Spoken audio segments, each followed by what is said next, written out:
and Central and West African Virus Epidemiology. And also we have Ali H.D. Mansari, Head of Crop Protection Unit, Ministry of Agriculture and Food Security. Good morning, ladies and gentlemen. Good morning, SLBC. Good morning, our farmers. And good morning, Salon people. Good morning, Madam. Professor. Good morning, presenters. Thank you so much for having us. Good morning, SLBC, and good morning, Sierra Leone. So should I say welcome to Sierra Leone, or have you been here before? I've been to Sierra Leone several times, okay. But we just came again this time. Okay. Yes. Okay, so now, in Sierra Leone, agriculture, I know you must have heard, the second term of the current president, his flagship program is Feed Salon. You know, we want to feed ourselves. Yeah. But this has been, I don't know how to say, for ages now we've been trying to feed ourselves, but it's been very difficult, you know. So what you doing now, we help in making sure we get enough food to feed Salon. Thank you again for having me on the program. The Central and West African Virus Epidemiology that I work for is a child of necessity. I'm going to give a very quick and brief history to situate what we're talking about. Just go ahead. Good. So, in the 90s, we had a major crisis in Uganda in East Africa. There was a virus disease that caused a lot of problem on cassava, infecting cassava, and caused an epidemic. This epidemic resulted in the death of about 3,000 people.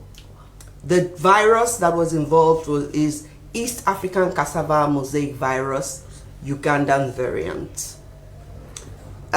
This virus became such a problem that several institutions around the world ran around to try and find a solution. Remember that viruses that infect crops do not infect human beings. So these people did not die because they were infected. They died because there was no food. Cassava was completely wiped out. The farming resulted in yield losses. And so people didn't have money, people didn't have food, people didn't have money to take people to hospital and all that. This was how people died. We got a solution to that problem by finding a variety of cassava that is resistant to the virus. That variety was rapidly, spread all over the country. Unfortunately, that variety was susceptible to another more severe and more virulent virus, cassava brown streak disease.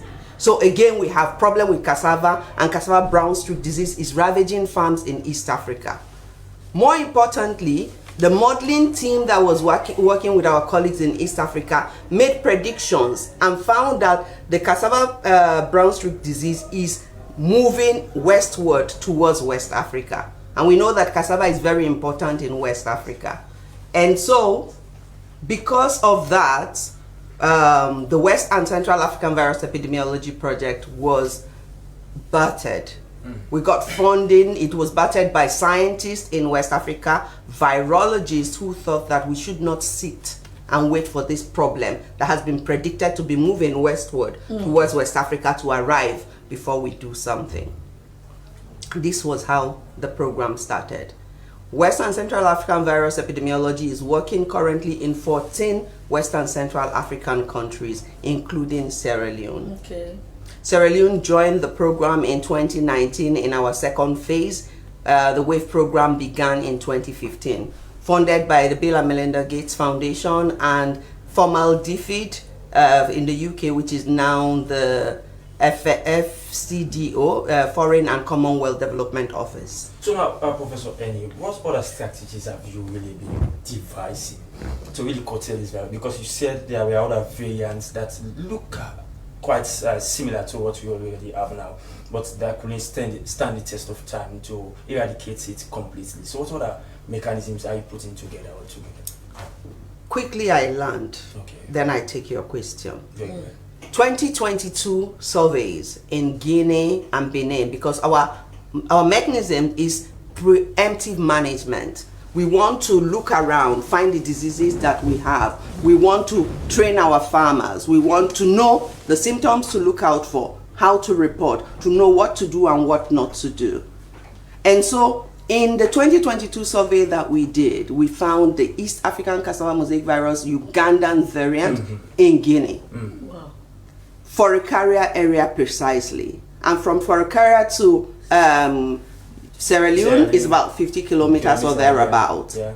And so we quickly also went to the samples we collected from around the borders with Guinea. In Cambia. Around Cambia, and we saw some samples in Sierra Leone around Cambia that was already infected with the Ugandan variant. Wow. And our colleagues, senior scientists, went there to collect fresh samples around the area, quick survey, and we confirmed that the virus is there. Okay. But we said we're going to go back and check quickly. We have established from 2024 samples that this disease is spread across Guinea. Guinea has borders with Sierra Leone, with Liberia, and with Cote d'Ivoire. So we're talking that the Mano River area is endangered. We also have confirmation from laboratory work that we've done that it's in some places in Sierra Leone. Wave work in Sierra Leone has successfully put in place the first molecular diagnostic laboratory in Sierra Leone for plant diseases. It's in Njala University. We have trained personnel on how to work, utilize this laboratory, both from the Ministry of Agriculture and Njala University, colleagues from SLARI and all of that.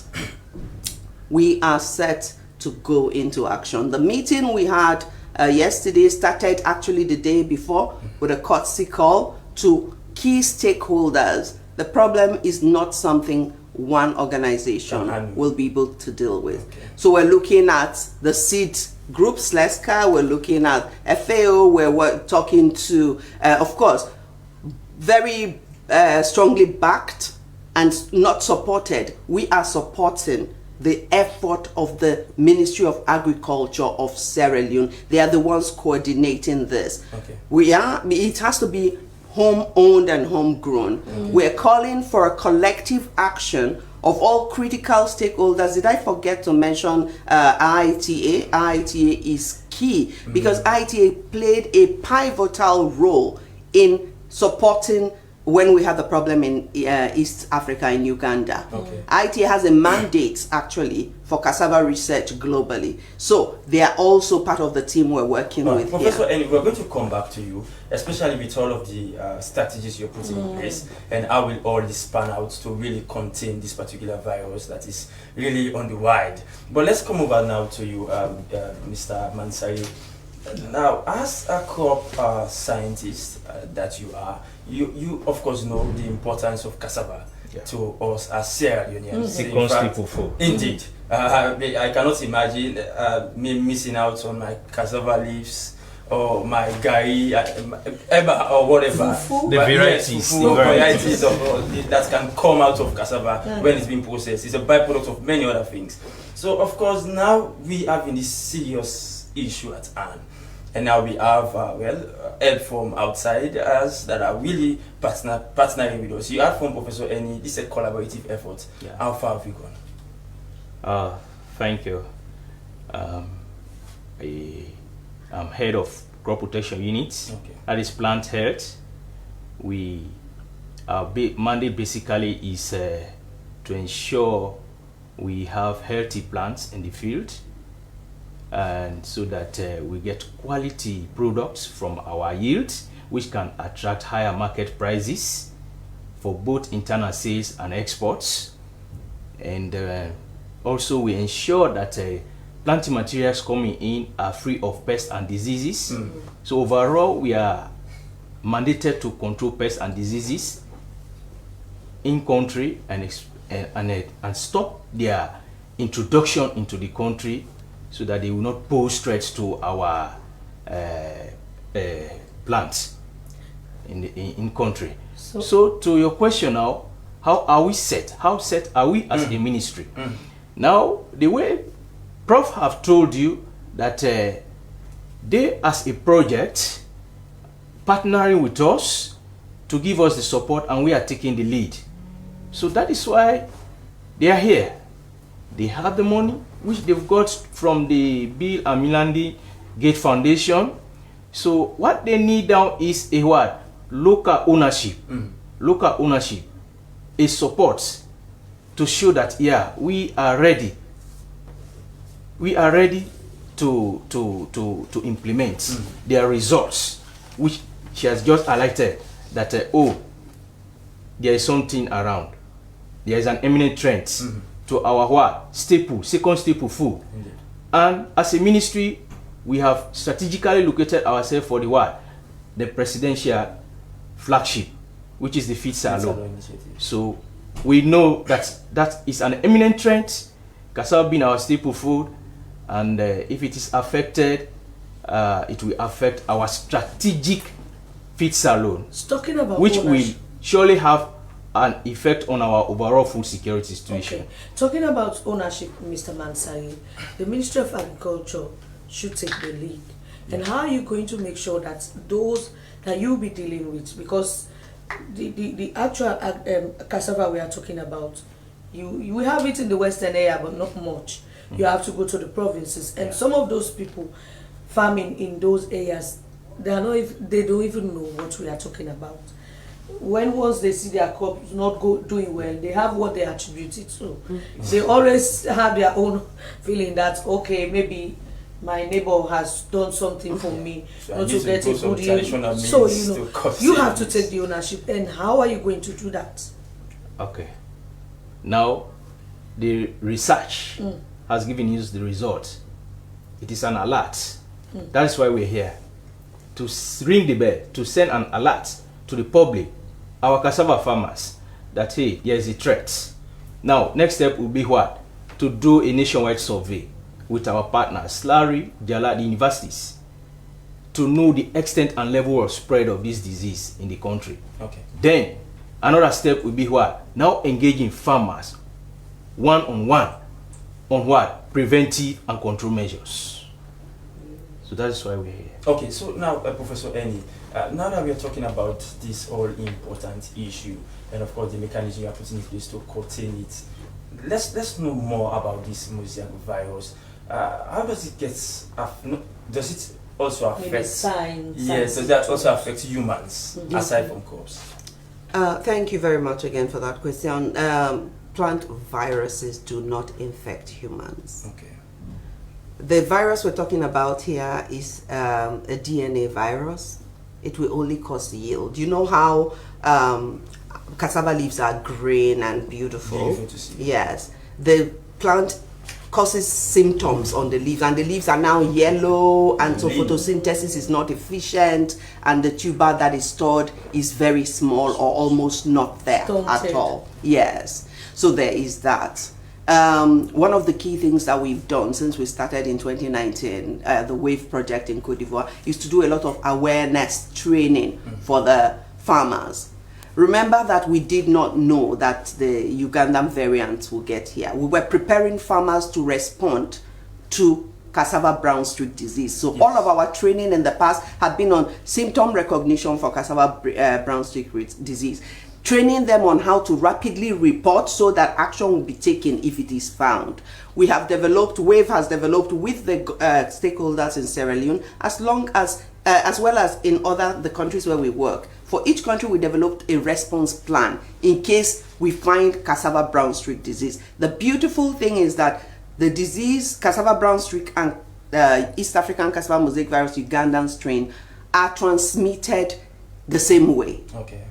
So the responses are similar. Therefore, the response plan that was developed for Sierra Leone, which the Minister of Agriculture at that time in 2020 signed into place, can still work for what this new threat now. Therefore, we need to deploy those measures that were stipulated in the response plan. Create a lot of awareness. Tell the farmers what to do and what not to do. Do we have resistant varieties that the farmers can adopt? If not, what can we do very quickly, right? Is the government going to prevent movement of planting materials, particularly around the borders? With Guinea? like my colleague here said from the Ministry of Ag, very quickly, let's do a survey, determine the true extent of spread. If we find that there are places where we don't already have this disease, can we prevent movement of planting materials? Because the disease is spread through the use of infected planting material, one, and by vectors, whitefly vectors, two. We've already have from previous studies the whitefly population across the locations in Sierra Leone. Now, Prof, there is the saying that prevention is better than cure. Like my little knowledge in agriculture, we have pesticides that we spray to keep pests away from infecting plants and other what's not. But so what's our other like remedies that you can apply to really keep this virus at bay? Unfortunately for viruses, the only means of managing, no, not even managing, prevention, you know, to prevent it from coming in, one. But if it is already here, contain the virus. You do what we call containment to prevent spread to other places. And so that's why we're going to do the quick survey next month, October. We have a survey, nationwide survey. We're going to send people in to support people who are used to the kind of techniques that we use in the field. And so we know the extent of spread. We try to contain the spread, and then we try to see if there are resistant materials that the seeds SIERRA has that can be quickly spread. All right, thank you very much. She's Professor Angela Eni. We're going to come over to you, Mr. Mansari, but quickly, we want to close with, of course, youth parliamentarian.